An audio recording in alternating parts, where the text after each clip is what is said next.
Your Excellencies, representatives of the diplomatic corps in Montenegro, dear distinguished guests, ladies and gentlemen, it is my pleasure to host you this evening and to have the opportunity to thank you for the successful cooperation Montenegro had with all your countries in 2024. Tonight's gathering carries additional symbolism, bearing in mind that it is being held in the year when we are celebrating a century and a half since the establishment of the Office for Foreign Affairs of Montenegro.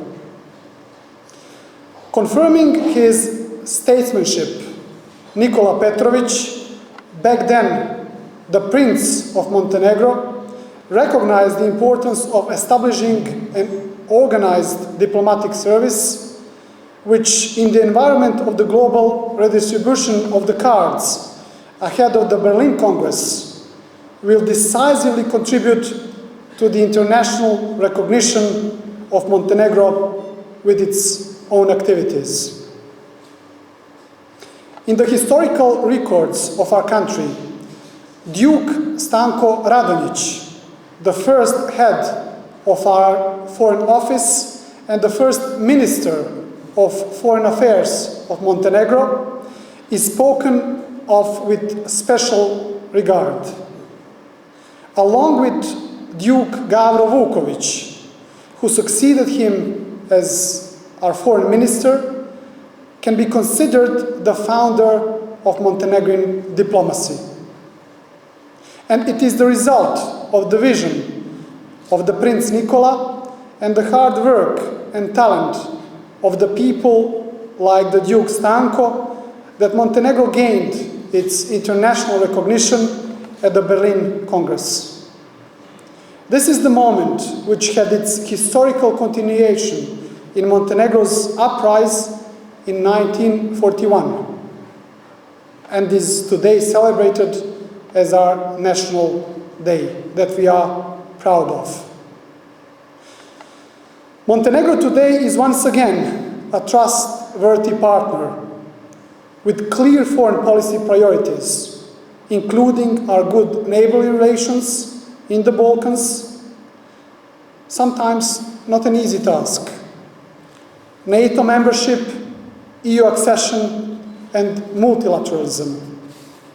And to this extent, and from my role as the President, I try to support all our country's key foreign policy goals.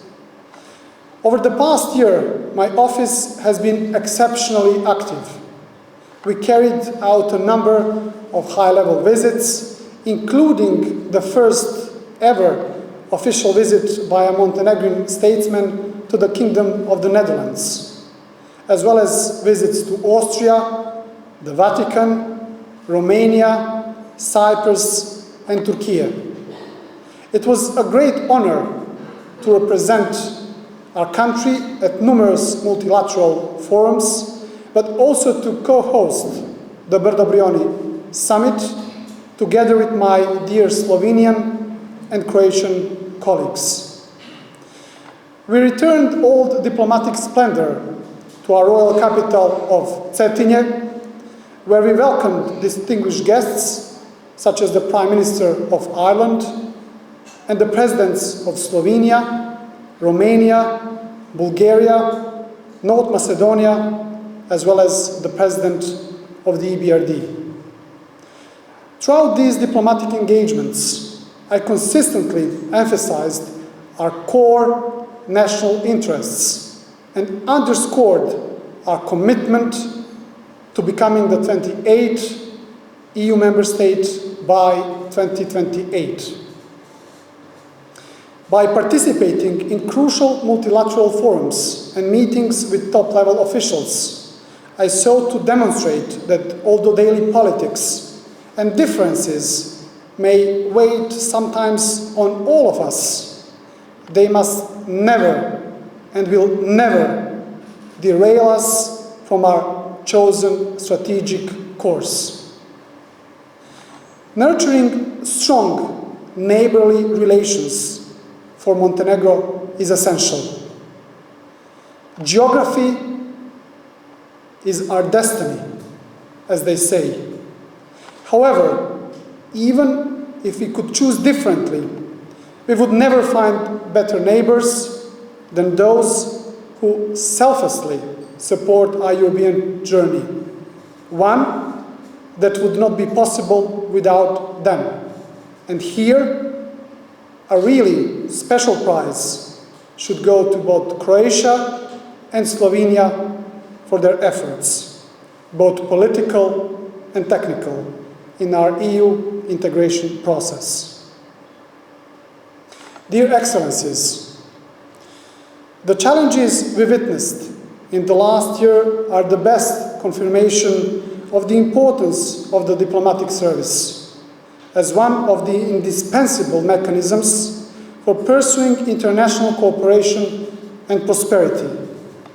Unfortunately, where the dialogue ends, conflicts begin, ending in terrible suffering and tragedy. That is why, more than ever, intensive diplomatic activity is needed at all levels. And I see tonight's meeting as an opportunity to genuinely thank all of you, each and everyone, for your commitment to strengthening political, cultural, and economic ties between Montenegro and your home countries. The previous experience in performing the presidential function has convinced me of the importance and need to, by exchanging views and opinions, additionally contribute to mutual trust and understanding. Therefore, I want to encourage you to continue our cooperation in the future in the same spirit.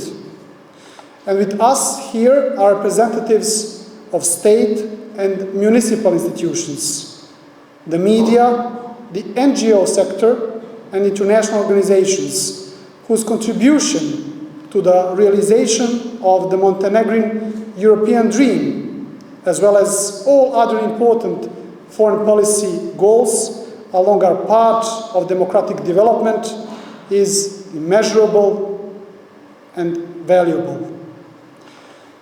At the end, I hope that in a cordial atmosphere, we will use this opportunity to open new perspectives of mutual communication and cooperation.